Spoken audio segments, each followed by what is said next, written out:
Me voy a presentar, mi nombre es Leandro González, soy especialista de producto y estoy junto con Cecilia Pastorino, quien es nuestra Security Researcher. Hola Ceci. Hola a todos, muy buenas tardes. Bueno, gracias por unirse a nuestro webinario. En el día de hoy vamos a estar hablando sobre plataformas cloud y sobre todo lo que tiene que ver con seguridad, adoptar algún tipo de estrategia, qué tips debemos tener en cuenta y algunas recomendaciones que vamos a ver. Y el objetivo, obviamente, de esta presentación es tratar de que nuestra nube, sí que vayamos a utilizar, no se nos convierta en algún tipo de tormenta, ¿sí? Es decir, que no nos juegue en contra al momento de adoptar algún tipo de estrategia cloud, sí que vayamos a utilizar por necesidad, por requerimiento, por lo que fuera, tratar de hacerlo de la manera más organizada, más simple y por sobre todas las cosas más segura posible, ¿sí? Así que bueno, los dejo en esta primera parte con Ceci, quien les va a estar contando algunas cositas y charlando, y cualquier cosa nos consultan y lo discutimos, ¿sí? Bueno, la idea del principio es hablar un poquito sobre qué es la nube, qué significa migrar a la nube, qué tipos de nubes tenemos, no toda lo que es la gran nube es igual. Una frase que a mí me gusta mucho y con la que me gustaría empezar el webinario, que la charlábamos cuando lo planificamos, es esto de que, ¿qué es la nube? ¿No? Cuando decimos vamos a migrar a la nube, en realidad no vamos a tirar los servidores al cielo y esperar que suceda magia y alguien se haga cargo. La realidad es que la nube es la computadora de otro. O sea, lo que estamos haciendo cuando migramos nuestra infraestructura a la nube es migrar a la computadora de otro o migrar en realidad a los servicios de un proveedor.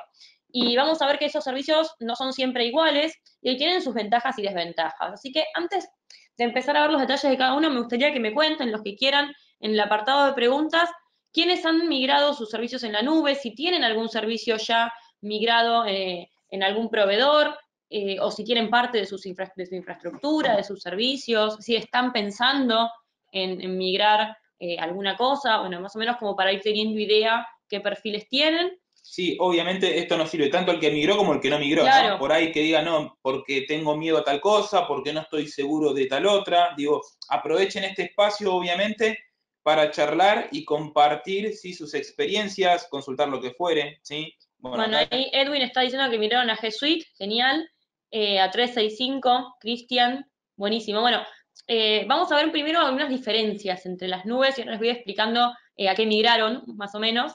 No todas las nubes son iguales. Y tenemos, en principio, tres grandes tipos de nubes que vamos a diferenciar. Por un lado tenemos lo que son las nubes públicas. Nubes públicas son aquellas que tienen recursos abiertos, recursos que uno puede consumir, pero que son propiedad del proveedor. O sea, el ejemplo concreto de esto es, por ejemplo, Amazon Web Services, Azure, 365, G Suite. Vamos a ver que dentro de la nube pública hay diferentes tipos de servicio que uno puede contratar, eso lo vamos a ver en un ratito, pero básicamente lo que es importante entender es que cuando uno migra a una nube pública, los recursos que está utilizando son propiedad del proveedor. Y lo que uno hace es alquilar esos recursos de diferentes maneras, con diferentes tipos de contrato, y utilizarlos. O sea, esto tiene varias ventajas, es uno de los servicios más utilizados, y la gran ventaja de esto es que uno no se tiene que preocupar por el hardware, ni que el hardware quede obsoleto, ni si se rompe alguna pieza de hardware, todo eso se ocupa el proveedor, y además el gran beneficio que tiene este tipo de nubes es que es de muy fácil escalabilidad. O sea, si uno tiene de golpe que crecer en infraestructura en poco tiempo, no hace falta salir corriendo a comprar nuevo hardware y hacer toda una reingeniería en el data center, sino que uno puede tranquilamente apretar un botón y lograr que su infraestructura crezca. Agregar un nuevo servidor, agregarle memoria a un servidor, agregar procesamiento, capacidad de disco, o simplemente, dependiendo del servicio que tengan, empezar a consumir más. Ojo, porque la desventaja de estas nubes públicas es que nos van a cobrar por consumo. Entonces hay que ser muy responsables a la hora de poder medir nuestro consumo y saber qué recursos vamos a utilizar para que después a fin de mes no nos sorprendan con un consumo mucho más grande del que nosotros habíamos contabilizado o planificado. Después, por otro lado, tenemos lo que son las nubes privadas. Al contrario de la nube pública, la nube privada es aquella que es propietaria de la empresa o de la organización. Es decir, yo no tengo contratados la infraestructura de otro proveedor, sino que tengo mi propia infraestructura, pero esa infraestructura la tengo en Internet. la tengo por ahí descentralizada, no necesariamente en mi organización. Ahí está. Y soy dueño de mis propios recursos. A ver, denos un segundito. Ahí está. Me dicen, hay dos personas que me dicen que no tienen audio. ¿Alguien más no está escuchando? Si no, alguien más no está escuchando, nos avisa. Ok, perfecto, buenísimo. Bueno, entonces les decía, en la nube privada, la misma organización es la que se encarga de la implementación. Ahora, esta nube puede estar físicamente quizás en un data center de un proveedor, pero el proveedor no administra esos recursos o esa infraestructura, sino que es propia de la organización.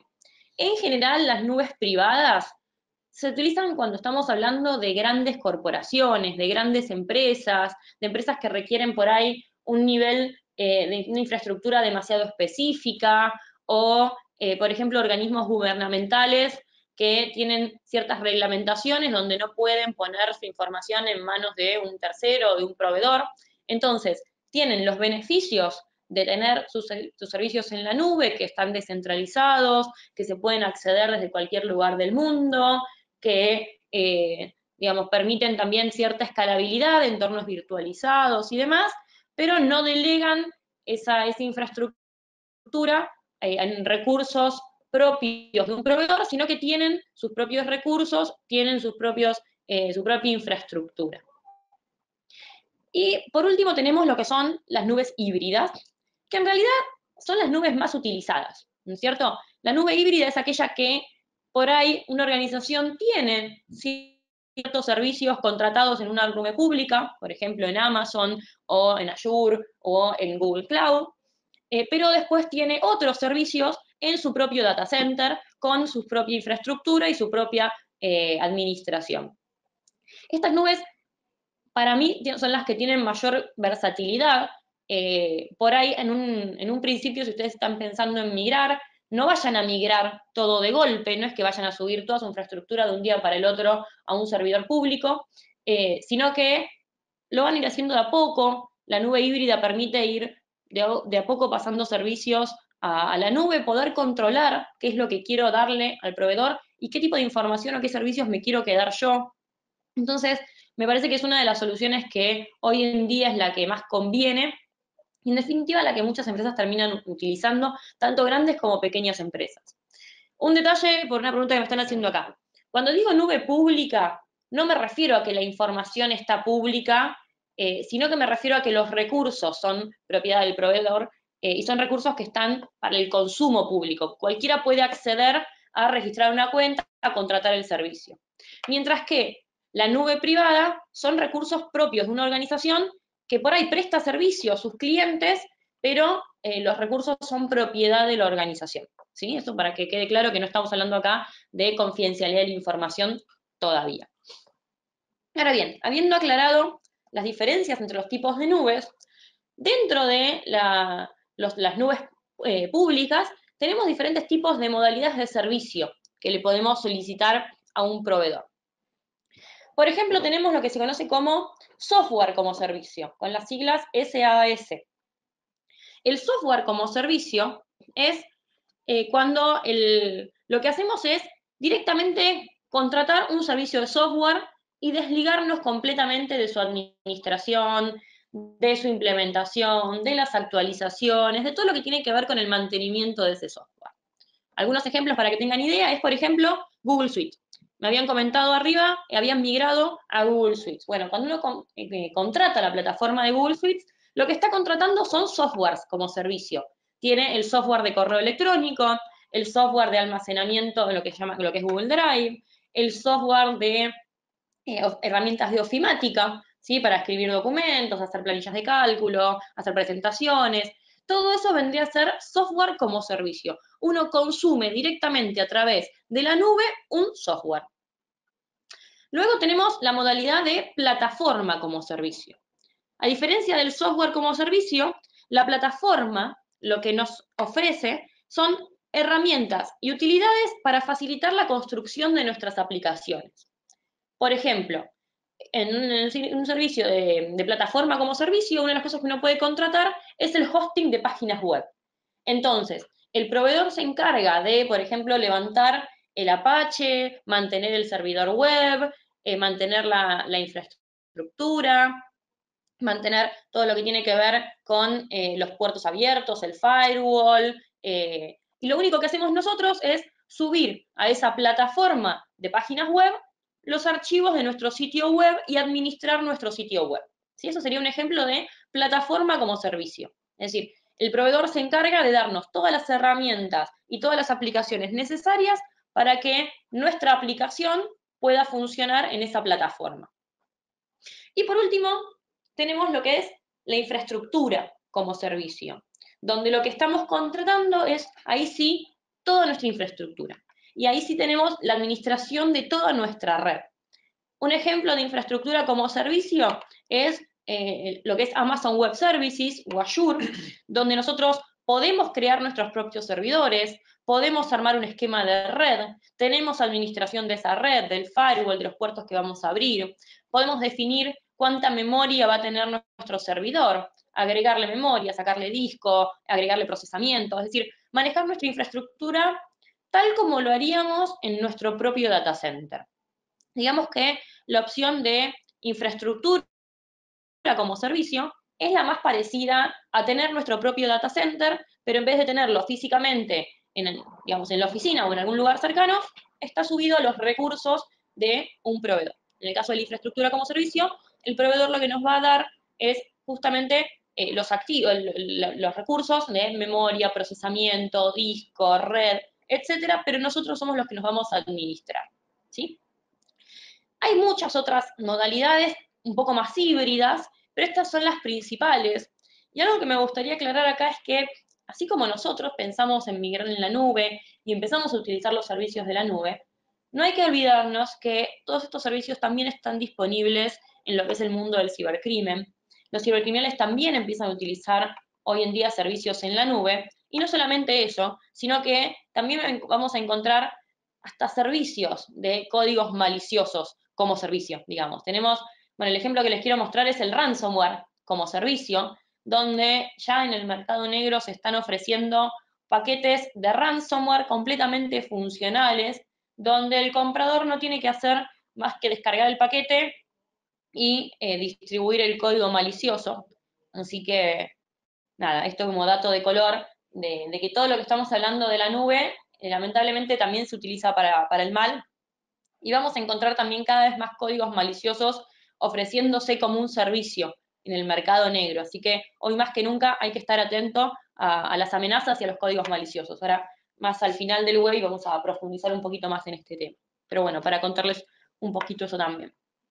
Bueno, me están preguntando acá si la presentación queda compartida. Sí, después le vamos a mandar la grabación. Sí, exacto. Queda grabado este seminario y se les envía por correo el link para que puedan acceder y consultarlo todas las veces que quieran. ¿Sí? Así que por eso no se preocupen. Y con respecto a la información, toda la información que ustedes ven acá, nosotros la sacamos de nuestro portal de noticias que es willibsecurity.com. Así que ahí van a poder encontrar toda la información. Si toda la información que está o que brindamos es pública. Muy bien. Bueno, entonces vamos a seguir. Algunas consideraciones, algunas cositas previas a migrar a la nube. O sea, claramente la decisión de vamos a migrar a la nube no se va a tomar de un día para el otro, como les decía antes. Por lo general, la recomendación es empezar por una nube híbrida, empezar subiendo por ahí algunos servicios, contratando determinados servicios puntuales que necesitemos, ir viendo cómo nos va, y después pensar en migrar el resto de la infraestructura. Pero bueno, antes de hacer cualquier tipo de migración, vamos a repasar algunas preguntas que ustedes deberían hacerse y contestarse para una mejor planificación. Entonces, y sobre todo para ver si realmente les conviene migrar a la nube y bajo qué modalidad les conviene. La primera pregunta tiene que ver con qué es lo que vamos a migrar, qué es lo que vamos a subir a la nube, qué es lo que le vamos a dar al proveedor. Necesitamos, como les decía antes, un servicio, un software como servicio, necesitamos que ellos nos den, por ejemplo, un servicio de webmail. ¿Necesitamos una plataforma para subir nuestras aplicaciones? ¿O necesitamos toda la infraestructura para poder administrarla nosotros y reemplazar, por ejemplo, un servidor físico que se nos rompió.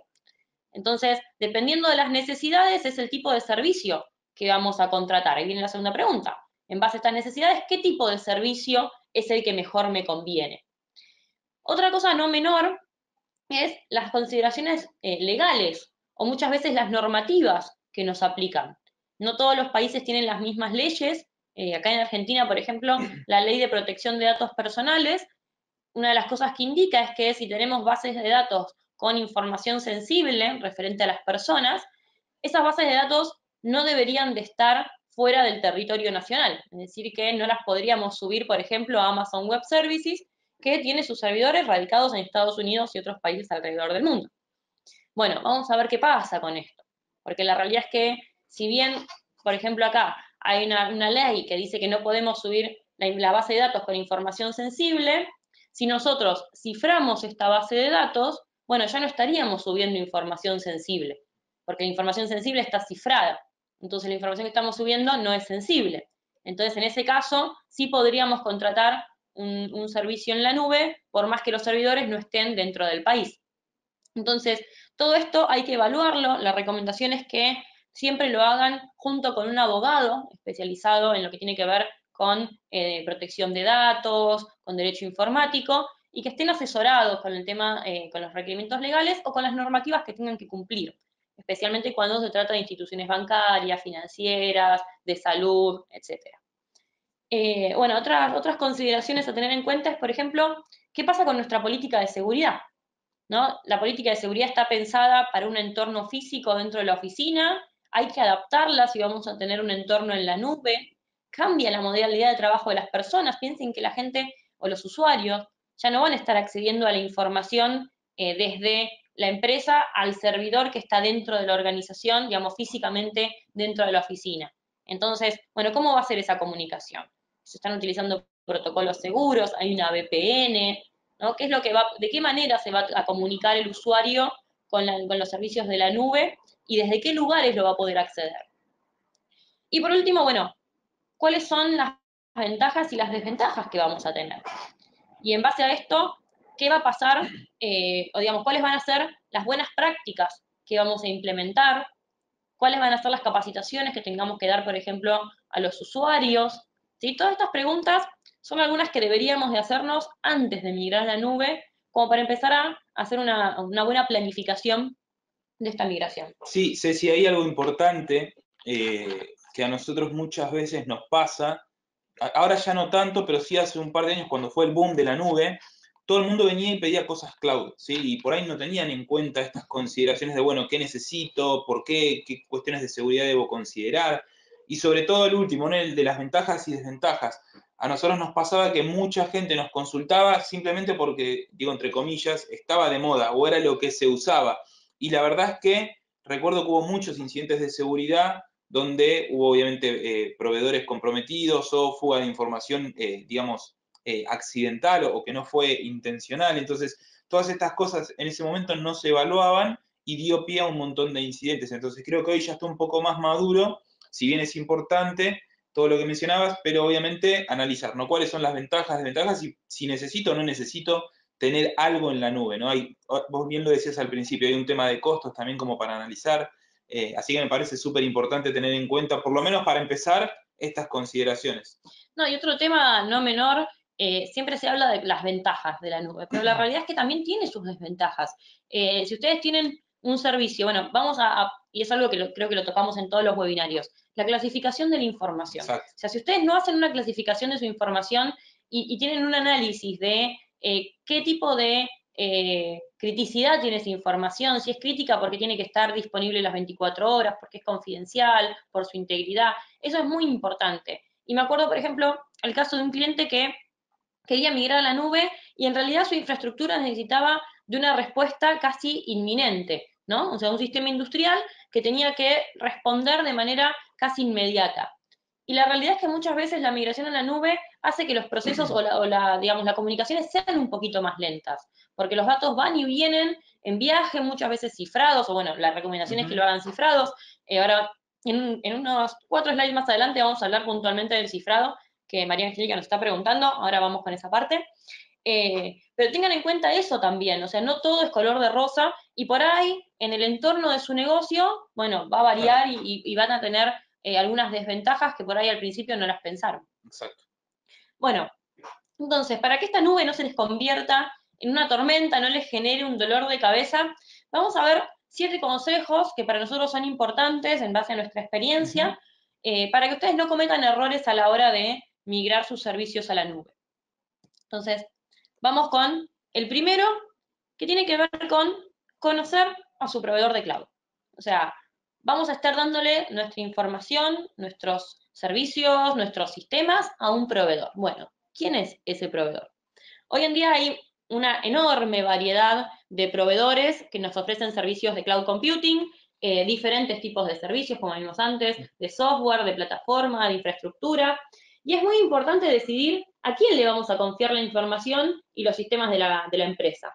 Entonces, para tomar esta decisión, la verdad es que no alcanza solamente con considerar los servicios y las plataformas que ofrecen los proveedores, sino que también es muy importante que tengan en cuenta su reputación, o sea, que conozcan quién es ese proveedor y, por supuesto, que lean con muchísima atención los términos y las condiciones del contrato que están firmando o del servicio que están contratando. Algunas preguntas que me parece que están importantes que las tengan en cuenta, así como en una entrevista para contratar personal de tecnología, van a hacer una entrevista, digamos, exhaustiva, van a buscar que sea confiable, que sea bueno en lo que hace. Bueno, lo mismo pasa con el proveedor de cloud. O sea, ustedes van a estar delegando su información. Entonces, algunas preguntas que es importante que le hagan es si tiene, por ejemplo, auditorías. O sea, pregúntenle todo. Esa sería como la recomendación. Bueno, ¿tienen auditorías periódicas? ¿Están bajo alguna normativa? ¿Tienen certificaciones? ISO 27001, SOX, no sé, ¿cada cuánto hacen auditorías? ¿Tuvieron incidentes de seguridad? O sea, no le crean a alguien que le diga que no tuvo ningún incidente de seguridad, no le crean, como decimos siempre en seguridad, nada es 100% seguro. Lo importante no es que no haya tenido ningún incidente de seguridad, lo importante es que haya tenido una buena respuesta ante ese incidente. Entonces, bueno, tuvieron un incidente, ¿cómo respondieron? Un incidente puede ser un corte de luz, no importa, pero ¿cómo respondieron ante ese incidente? ¿Qué contingencia tienen? ¿Sí? ¿Cuál es su plan en caso de un desastre, de un incidente de seguridad? ¿Cómo es que actúan? Bueno, de vuelta, ¿cómo es el servicio? O sea, incluye el servicio, por ejemplo, backup, ahora después más adelante vamos a hablar puntualmente del backup. ¿Qué tipo de soluciones de seguridad tienen? ¿Hasta dónde llega la administración del proveedor? ¿Hasta dónde llega la responsabilidad de la empresa? ¿Qué tipos de controles operan o aplican a su infraestructura? Bueno, esto es otra cosa importante, ¿cómo segmentan los recursos entre clientes? Ahora lo vamos a ver más adelante, que algo muy importante es no compartir el espacio con otras empresas.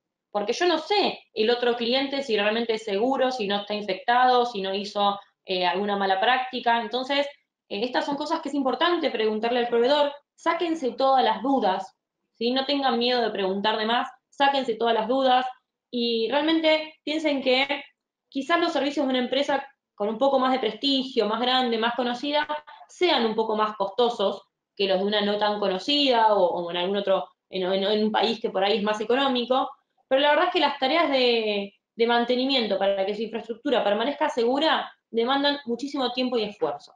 Entonces, todo esto se va a traducir en un costo extra.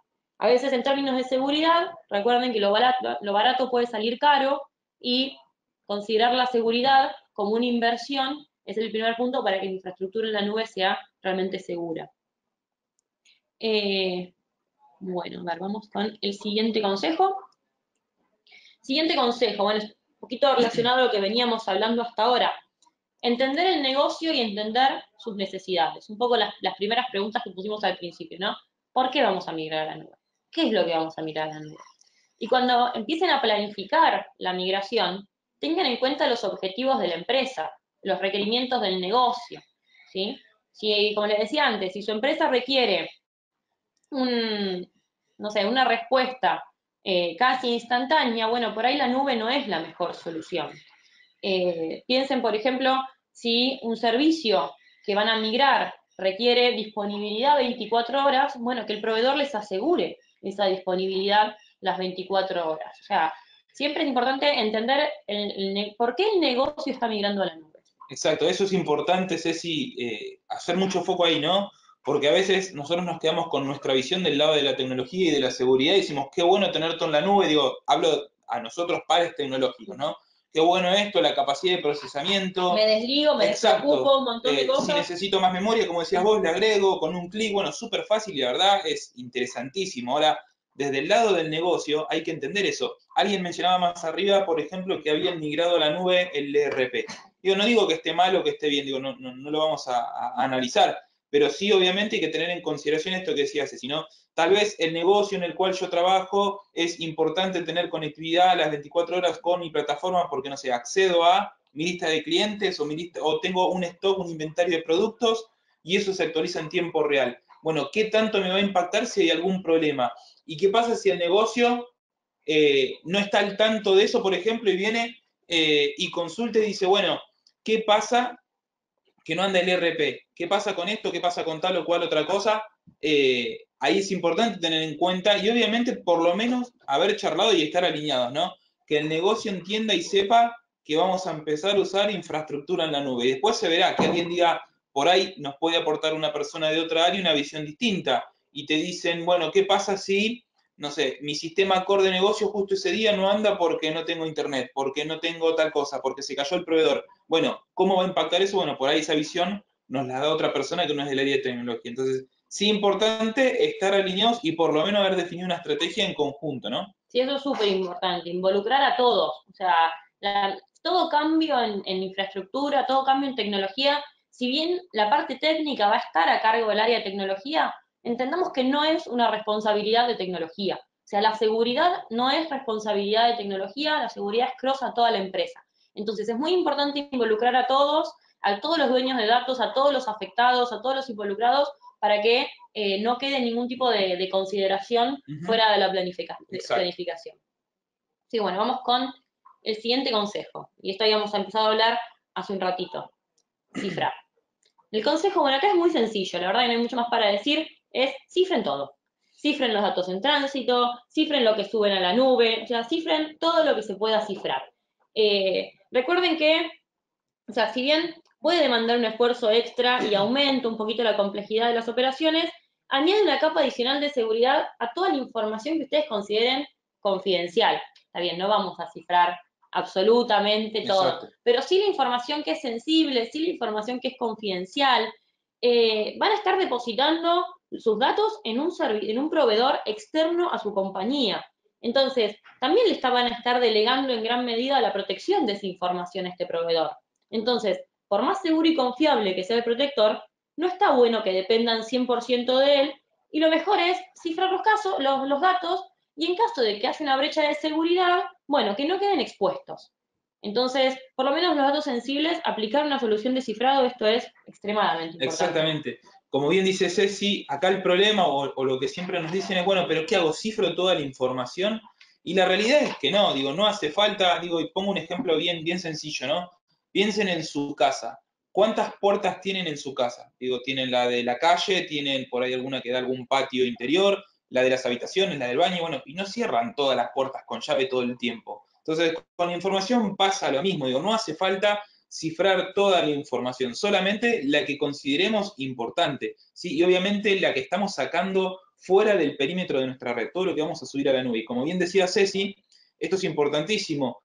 Si bien por ahí en las preguntas iniciales el proveedor nos dijo, sí, yo tengo mi medida de seguridad, hago esto, lo otro, bueno, no podemos desligarnos 100% y decir, bueno, si hubo un problema, responsabilidad del proveedor. No, también es responsabilidad nuestra o de ustedes en este caso por no haber tomado las medidas necesarias.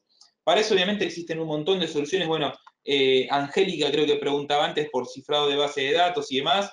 Con las bases de datos pasa algo en particular que generalmente los vendors de bases de datos tipo Oracle ofrecen su propia herramienta de cifrado, ¿sí? Pero después hay otras herramientas que específicamente se encargan de todo lo que tiene que ver con base de datos. Si vamos a subir información, ya sean no sé, carpetas, archivos de Office, archivos de PDF, digo, documentos en particular, se pueden usar herramientas como por ejemplo es el Endpoint Encryption, ¿sí? Que lo que permite es cifrar la información, mantener esas llaves de cifrado de manera local y la información sí, que viaje, que salga a la nube, que vaya en un pendrive, que vaya por correo, no hay ningún tipo de problema. Si alguien la intercepta y obtiene esa información, no la va a poder acceder, no la va a poder leer. Y ese es el principal objetivo, sí, el principal objetivo que tiene el cifrado, ¿no? Resguardar la confidencialidad de los datos, que nadie pueda entender o acceder a los datos dentro de algún tipo de documento, ¿sí? Acá Diego, a ver, nos dice, cuando es una nube pública que la administración no depende de la organización, ¿cómo podría implementarlo o garantizar un mecanismo de cifrado? Bueno, ahí va a depender el tipo de servicio que vos contrates o el tipo de arquitectura que uses con esta nube privada, si es software como servicio, si es infraestructura o si es plataforma. Si es software como servicio, bueno, tal vez sea más difícil y vos, Ceci, corregime o si querés aportar algo, pero digo, ya, porque lo que uno hace generalmente ahí es contratar un software, ¿sí? Como servicio, entonces el que maneja toda la información es el software, ¿sí? Imagínense, no sé, utilizar algo del tipo, no sé, Dynamics, por ejemplo, ¿sí? Digo, ahí es imposible o es muy difícil cifrar porque es la plataforma como tal. Ahora, podría estar el caso de utilizar Office 365 y utilizar el correo. Entonces, si bien utilizo ese servicio, pero por ejemplo yo le quiero mandar a un colega que está, no sé, en México, en Colombia, en Chile, donde fuera, a través de una nube pública, bueno, puedo cifrar el contenido de ese correo y enviárselo, ¿sí? Ahora, si yo lo que voy a hacer es almacenar datos, ¿sí? Documentos, información, ahí sí es mucho más fácil porque yo la puedo cifrar de manera local dentro de mi organización y ya subir esa información cifrada, ¿sí? Exactamente, en los servicios como Google Suite o Office 365, que son ejemplos, bueno, muy conocidos de software como servicio, por ahí no vamos a poder cifrar todo. Pero como dice Lean, o sea, las mismas herramientas de cifrado que ustedes utilizan, cifran de manera local en el documento y después lo suben a Google Drive o lo Exacto. suben a ¿cómo es? OneDrive, que es la OneDrive, sí. de Microsoft, y no hay ningún problema. Todas las plataformas ofrecen diferentes modalidades de cifrado. Es importante entender cómo funcionan esos cifrados y siempre podemos también utilizar cifrados del proveedor. Ahora, lo importante cuando utilicen cifrados terciarizados es que las llaves estén del lado de ustedes, o sea, que ustedes se queden como las llaves. Algo importante de la protección de SET, por ejemplo, es que las llaves con las que se cifra la información siempre quedan en el equipo local, nunca viajan en la Exacto. nube. Eso es importantísimo en todo tipo de solución de cifrado, que siempre las llaves queden en poder de ustedes y no viajen. Exacto. Acá Cristian, por ejemplo, nos hace una muy buena pregunta, ¿no? Nos dice, bueno, pero yo tengo mi información cifrada y le tengo que enviar algo a alguien externo. Esa info viaja cifrada, entonces, ¿cómo la abre el cliente o la persona que la recibe? Obviamente, es una muy buena pregunta. Si pasa dentro de la organización, no hay problema, ¿sí? Porque se supone que todos van a tener las mismas herramientas, pero ¿qué pasa cuando le mando a un proveedor, a un cliente, a un socio de negocios? Sí, que no, obviamente no es parte de mi organización. Bueno, generalmente las herramientas de cifrado, y en este caso ese Endpoint Encryption también lo hace, tiene una herramienta adicional que es muy liviana, es un pequeño clientito que lo que permite es descifrar la información, ¿sí? Entonces, uno lo que hace es envía el correo cifrado con la información, el adjunto, lo que fuere, y por otro medio o en otro correo aparte, obviamente por una cuestión de seguridad, no tiene sentido no mandar todo junto porque, digo, sería complicado, pero digo, por otro correo le puedo mandar y decirle, mira, el correo que te envié recién lo tenés que abrir con esta herramienta, ¿sí? Entonces, es súper sencillo y eso no requiere, por ejemplo, licencias adicionales ni nada, ¿sí? Es simplemente, obviamente, para facilitar el uso de este tipo de herramientas y, obviamente, llevar la seguridad de la información. Sí, es la implementación del cifrado de llave pública, llave privada, Uh -huh. simplemente con una herramienta para facilitárselo por ahí a usuarios que no tienen tantos conocimientos técnicos. Pero no deja de ser eso, o sea, lo que le estamos mandando es una llave pública que va a ser la llave Sí. pública que va a ser la que va a descifrar la información. No, Sí. al revés.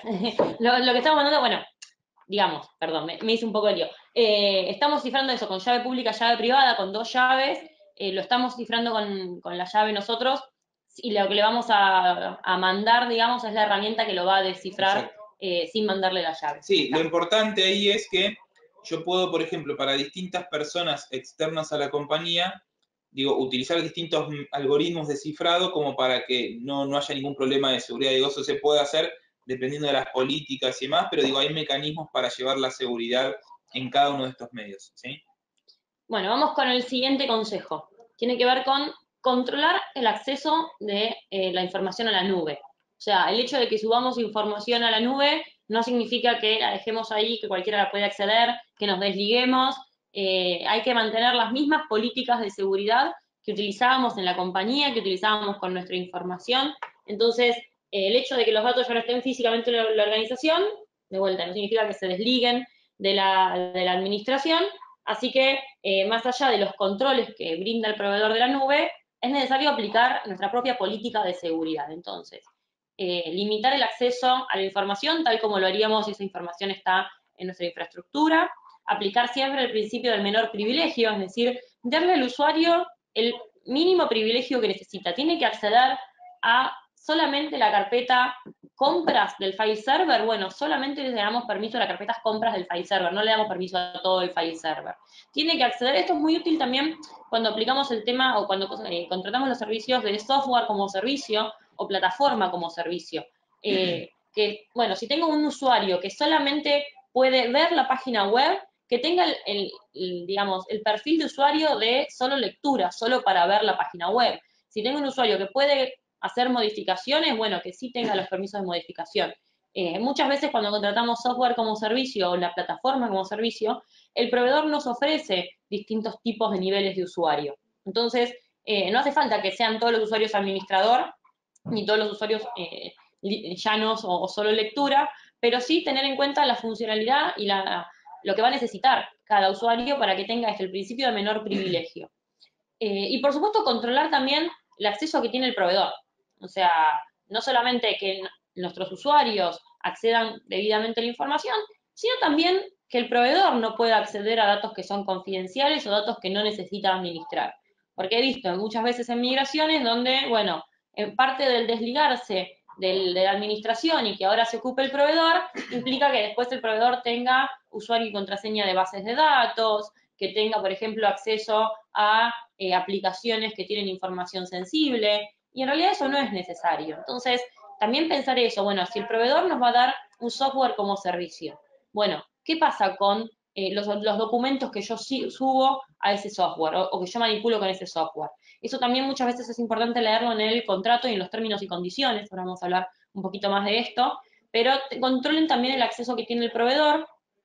Y por supuesto una buena medida de seguridad respecto al control de acceso es el doble factor de autenticación, que eso así como lo recomendamos siempre para todo tipo de servicios, sobre todo en servicios en la nube, sobre todo lo que tiene que ver con software como servicio, plataforma como servicio, o las cuentas que tienen privilegios de administración sobre la infraestructura en la nube. Eso es súper importante porque, como bien decías, Ceci, digo, uno contrata un servicio que, digo, lo puede acceder uno, pero también es un servicio que de cierta forma está público y cualquiera podría intentar accederlo. Entonces, hemos visto casos, por ejemplo, de ataque de fuerza bruta, donde se encuentra algún servicio publicado en Internet y con alguna herramienta, algún diccionario, empezamos a intentar combinaciones de nombres de usuarios y contraseñas. Entonces, también es importante esto del doble factor de autenticación, ¿no? Porque nosotros vamos a asegurarnos que las personas que accedan a esos datos sean realmente quienes dicen ser. Es decir, si por ejemplo aparece el usuario de Cecilia que se loguea, bueno, yo tengo que estar seguro que la persona detrás de ese login que yo veo es realmente Ceci, ¿sí? Y para eso podemos utilizar el doble factor de autenticación. En este caso, nosotros tenemos uno que es Set Secure Authentication, que lo que hace es combinar algo que el usuario sabe, es decir, un nombre de usuario y una contraseña, con algo que el usuario tiene, es decir, en este caso, su teléfono móvil, algo que todos tenemos hoy encima. Entonces, lo que hacemos en el teléfono móvil al momento de acceder es generar un PIN, una contraseña de uso único, y la validamos. Entonces, la persona que accede a este servicio tiene que poner nombre de usuario y contraseña y en una segunda instancia validarlo a través de su teléfono móvil, ¿sí? Obviamente la ventaja que tiene esto es que no requiere, por ejemplo, de hardware adicional, ni hardware para implementar del lado del servidor, ni tampoco que el usuario tenga nada más encima que su teléfono móvil, sino requiere de estos tokens físicos, por ejemplo, estos que van generando códigos aleatorios, no hace falta. También algo importante es que no requiere ningún tipo de datos ni de conectividad, porque toda la validación se hace desde el lado, desde el servidor, ¿sí? Entonces, Ceci podría decirme, bueno, pero mira, no tengo crédito, no tenía wifi y nada, bueno, igual va a poder conectarse sin ningún tipo de problema. Y lo más importante es que nosotros nos quedamos tranquilos de que la persona que está accediendo o los usuarios que vemos, estos que acceden a nuestra información, son quienes realmente dicen que tienen, o quien dicen ser, ¿sí? Son esas personas que simplemente por ahí nosotros vemos un log de, bueno, Cecilia se lo dio al dominio o Cecilia accedió, pero yo no sé detrás de ese Cecilia quién realmente estaba, y de esta forma me puedo asegurar de que es realmente ella, ¿sí? Completamente. Súper importante hoy en día el doble factor de autenticación para todo. Sí, Eso, hoy ya, bueno, creo que es más común, ¿no? Lo tiene, por ejemplo, Twitter, Facebook, sí. LinkedIn. Bueno, la eh, mayoría de los proveedores de la nube tienen la doble factor de autenticación para la administración, pero no viene configurada por default. claro, Entonces, bueno, nada, ténganlo en cuenta y si no lo tienen, siempre tienen la de set que la pueden aplicar a cualquier plataforma. exacto. Bueno, vamos con el quinto consejo, que tiene que ver con el backup. O sea, bueno, hoy el backup es una de las protecciones básicas y fundamentales de todo esquema de seguridad, eso lo saben. Y si bien muchas veces este servicio suele estar incluido como parte del contrato y es parte de las tareas que realiza el proveedor, no se olviden que no es solamente guardar la información, sino que también hay que ver que esa información se pueda recuperar.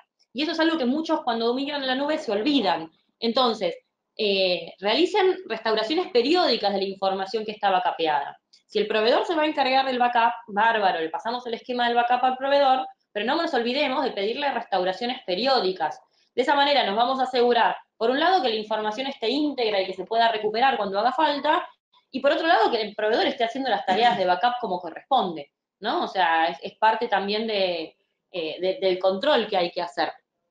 Y por otro lado, respecto al backup, algo importante es eh, revisar bien la política de backup. Eso en la nube es sumamente importante, por lo que decíamos al principio, de que en la nube nos van a cobrar por espacio muchas veces de backup.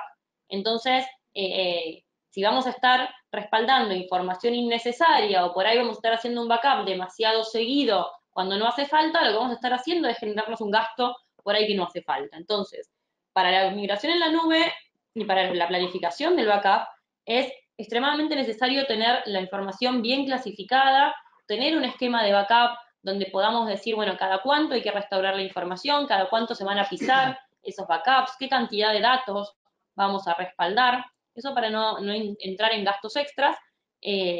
Como recomendación, digamos, de nuestro lado, en nuestro portal We Lead Security, tienen en el menú, en la parte de guías, una guía de backup, donde van a encontrar todas nuestras recomendaciones sobre cómo hacer un buen backup. Sí, acá también es importante que hay muchas similitudes con el tema del cifrado, ¿no?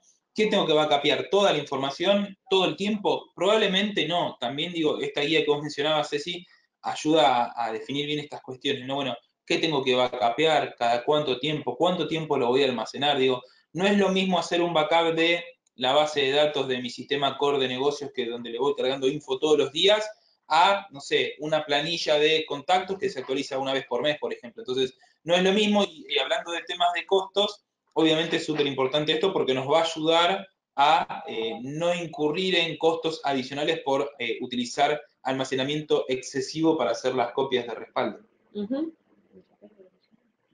Bueno, sexto consejo, de esto ya lo veníamos hablando, simplemente lo vamos a repasar un poquito.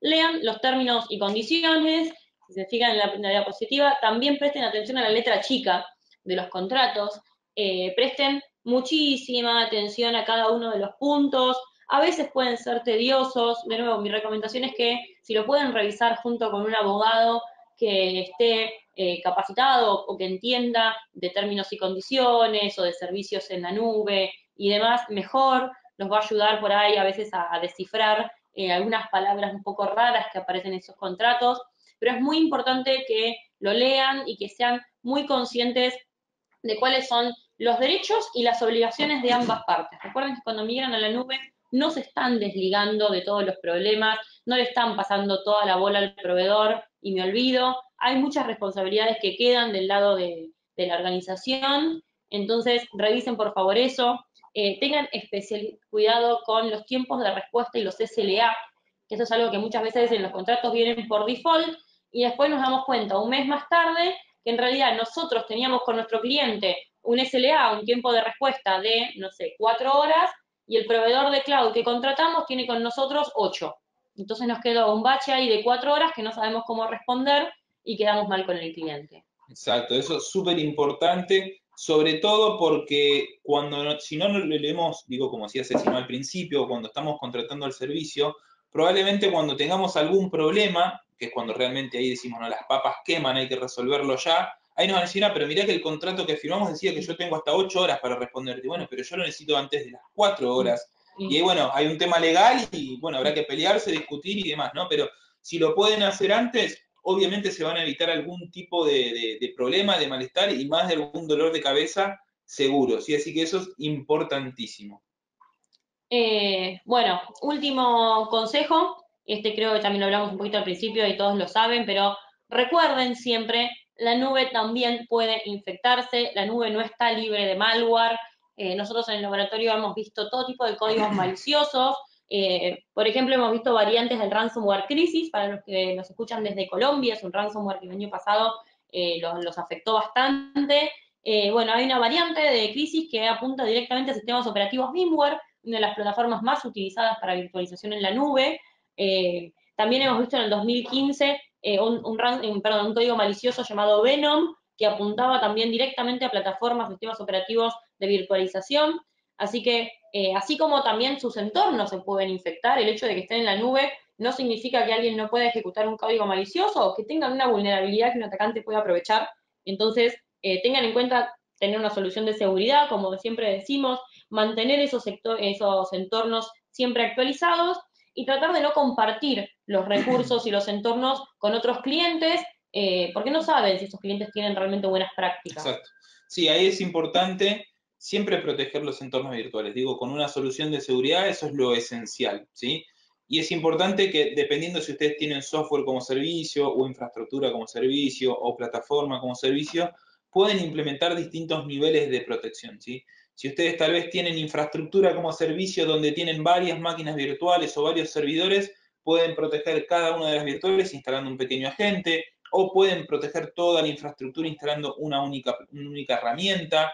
Si ustedes tienen algún tipo de plataforma como servicio, bueno, pueden proteger exclusivamente eso. Entonces, sí sepan que existe protección específica para entornos virtuales, ¿sí? Digo, virtuales, acá por ahí nos fuimos un poquito, pero todo lo que es cloud trabaja con entornos virtuales, ¿sí? Entonces es importante que eso lo tengan en consideración.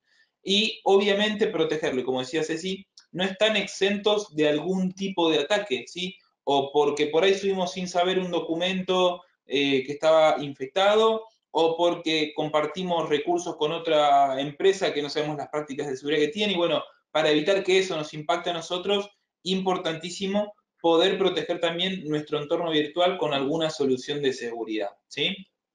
Entonces acá, con todo esto que charlamos, una pregunta que siempre surge, porque ya vimos acá varios comentarios, es, bueno, pero ESET, ¿cómo utiliza la nube? ¿O hacen algo en la nube? ¿Tienen algo en la nube? Porque siempre nos preguntan este tipo de cosas. Y creo que con lo que charlamos, bueno, ya algunas cosas quedan en claro, pero sí dos cosas que no mencionamos y para que ustedes tengan en cuenta. En primer lugar, nosotros utilizamos de manera interna, y es un servicio que damos hacia los clientes, que es nuestra plataforma de reputación en la nube que se llama ESET Library. ¿Qué es esto? Bueno, básicamente es una plataforma, como les dije, de reputación en la nube, que lo que permite es detectar amenazas o ataques masivos que se empiezan a propagar de manera global, ¿sí? Entonces, imagínense que del otro lado del mundo, no sé, en Australia, China, Rusia, el país que les quede del otro lado del mundo, empieza a propagarse una nueva variante de ransomware, ¿sí? ¿Qué va a pasar? Eso, nosotros por una cuestión de diferencia horaria, que dependiendo en qué país estén ustedes de Latinoamérica, puede ser incluso hasta de 9 horas, 10 horas la diferencia, probablemente nos enteremos al otro día, ¿sí? ¿Qué es lo que está ocurriendo? Y si lo primero que hacemos cuando llegamos al trabajo es chequear incidentes de seguridad o leer noticias de seguridad.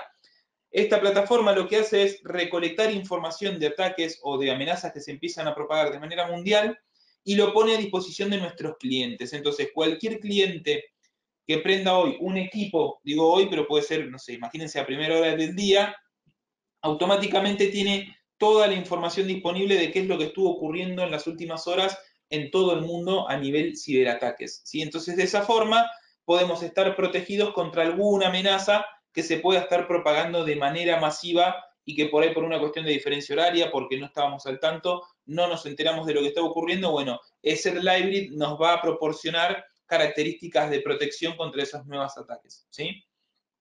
Y por otro lado, lo que también ofrecemos es un servicio de sandboxing cloud, que esto lo que hace básicamente es, para aquellos archivos desconocidos que nunca antes vimos, se envían a una plataforma de set en la nube, se ejecutan en tiempo real y se ve su comportamiento, se analiza el comportamiento, ¿sí? Entonces, obviamente, si es malicioso se descarta y si no es malicioso se lo deja pasar dentro de la red, ¿sí? Esto es muy importante también para amenazas del tipo 0D, es decir, amenazas o nuevas variantes de códigos maliciosos que aún son desconocidas, que no sabemos de qué se tratan. Bueno, se pueden enviar directamente a esta plataforma en la nube, ejecutarlas y ver su comportamiento.